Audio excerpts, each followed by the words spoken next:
Hello and welcome to Leadership and Culture in Healthcare. I am the podcast host, Matthew Winn, and I am recording this as a bit of a blend between Series 4 and Series 5 that we're about to embark on.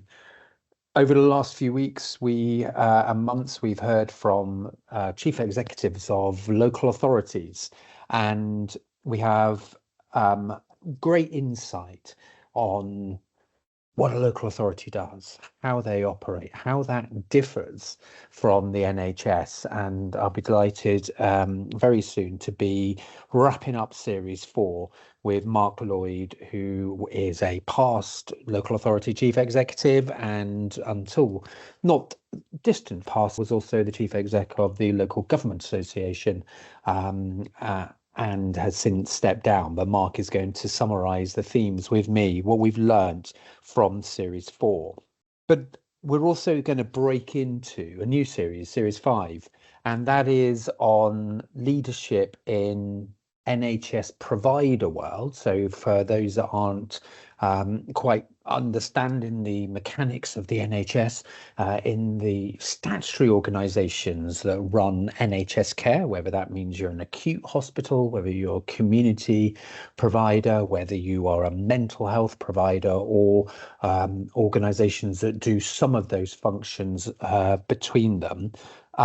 There are NHS trusts and there are NHS foundation trusts. And so a quick kind of history, foundation trusts were granted to organisations, to NHS organisations that could prove that they were of a certain standard in both financial viability, leadership, and therefore were granted extra status to allow them flexibilities and freedoms to innovate and take on perhaps greater financial risk and different models of delivering care.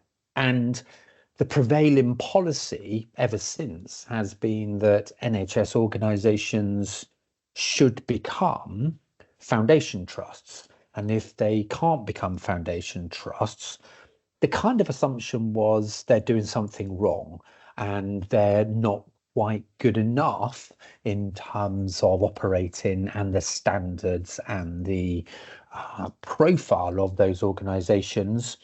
And going back to, say, 2014, there was a clear distinction that actually, if you weren't a foundation trust, you needed to set out how you were either going to become a foundation trust or be acquired by an existing foundation trust. And the reason I've gone back to 2014 is because David Dalton, who was the then chief executive of Salford Royal NHS Foundation Trust, wrote quite an important review at that point where David set out what the different flexibilities, what the different approaches might be for NHS trusts and also foundation trusts to kind of expand what they do, but also potentially take on other organizations. And just kind of in a summary,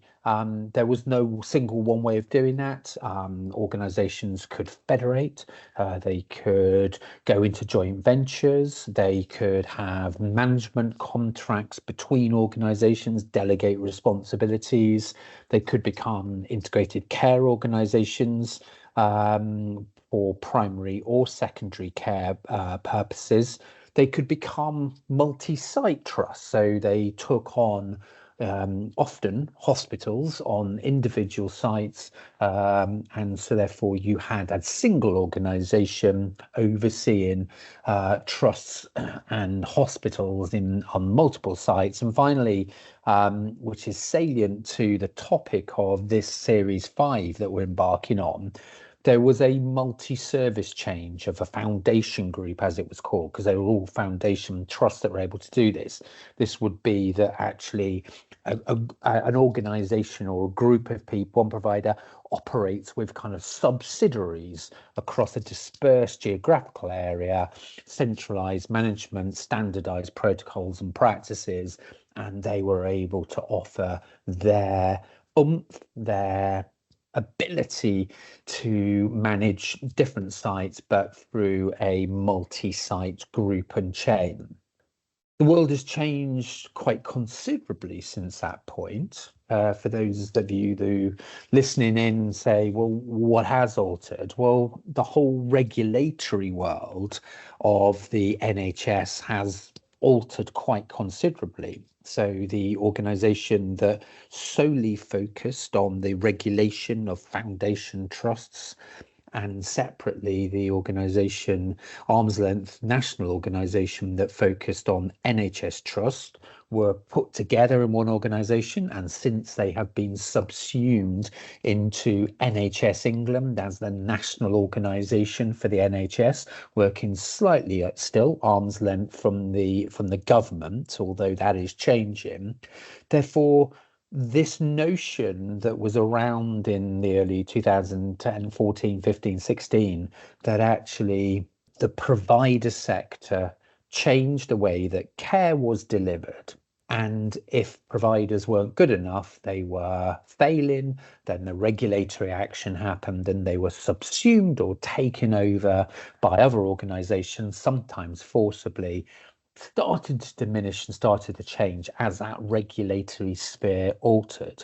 What has therefore grown up in its place, I guess, are two different kind of methodologies for looking at the sustainability of organizations, because let's not kid ourselves, there are still NHS providers, both small and large, who get themselves into both quality, financial, operation, and leadership problems for a whole variety of reasons.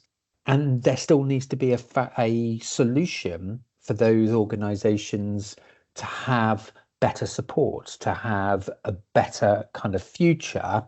So the two different realms that we're going to kind of look at in series 5 of this podcast on leadership and culture are those that have gone down a very normalized merger route. You have two organizations, and the two that we're going to look at are both acute examples. One provides community and acute, but one just provides acute care, where there were two NHS organisations and they merged to create one body, one corporate body, one NHS statutory body, but they were, again, across two sites. We're also going to look at what has become very prevalent as a model is the group model. And this is where you have either a single kind of leadership model from an NHS organisation, and they work, and others work in a kind of subsidiary underneath that. Still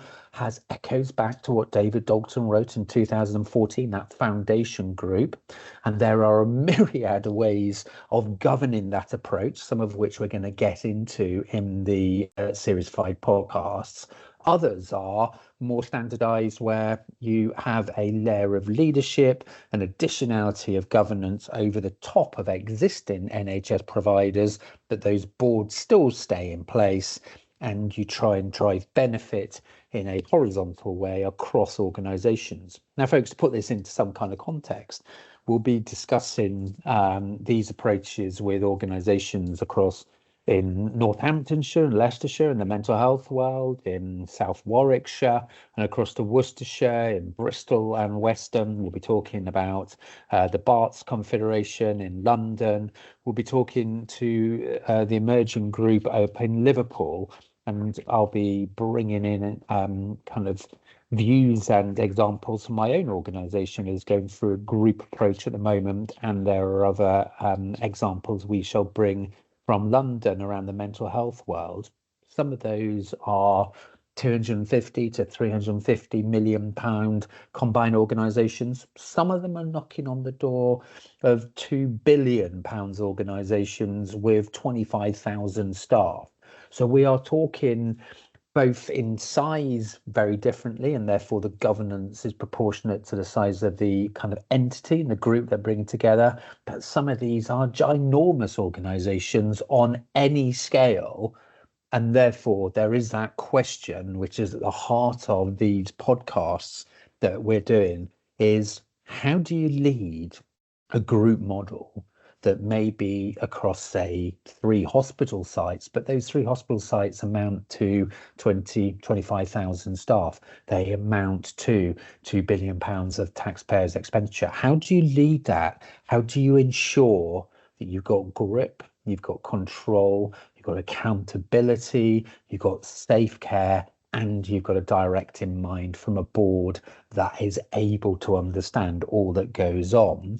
And I guess the second point is, how do you therefore get the culture right that actually supports our frontline staff, our clinicians, our professionals, our support staff to be fabulous in terms of what they do and enable those organisations to flourish and deliver great care? I think these are very salient questions. Size does not determine success. We know that within the NHS all the time. You can have small organisations, you can have large organisations that can be fabulous. You can also have small and large organisations that are just dreadful. And therefore, part of this podcast series is to understand, well, what's going on?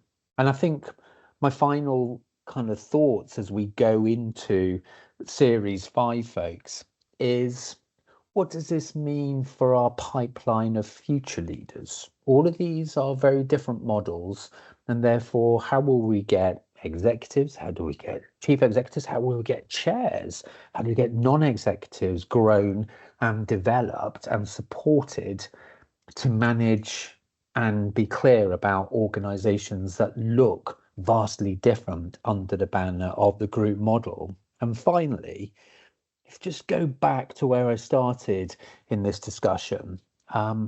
There used to be some very serious regulators. Monitor, who used to be the Trust Development Authorities, were serious organisations with resources who would take a very dispassionate view and a very clear view on whether an organisation was well led, whether it had plans for the future, and whether it deserved to have a license to operate as a foundation trust or an NHS trust going forwards.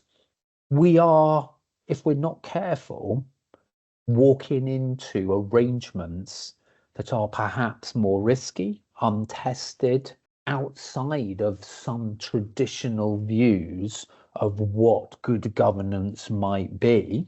I'm not saying that's right or wrong, but they're outside of things that we are used to and we are used to regulating. And therefore, we've also got to be really clear that the structures, the approach, the leadership that we overlay with both merged organisations and groups are right, are proportionate, are appropriate to lead these pretty complex organisations delivering fundamentally important local services to quite big populations. And I hope to unpack that, have we got this right? Do we need to do something different to ensure that the structures that we're putting in place that may be absolutely rational are absolutely top-notch and are the right ones to deliver, oversee, and also be accountable to the local population, but also to Parliament for really important healthcare functions. So, folks, we're going to, over the next couple of weeks, just blend between Series 4 and Series 5. I hope you enjoy it. Please give us feedback. As ever, let me know if anything you want to kind of question, you want to bring up. And I look forward to unpacking over the coming weeks and months with chief exec leaders of these groups and merged organisations, which I think will be a fascinating listen to all of you that plug in on a bi-weekly basis. Thank you for listening, and look forward to bringing forward some new content over the coming weeks as we move into Series 5. Thanks very much.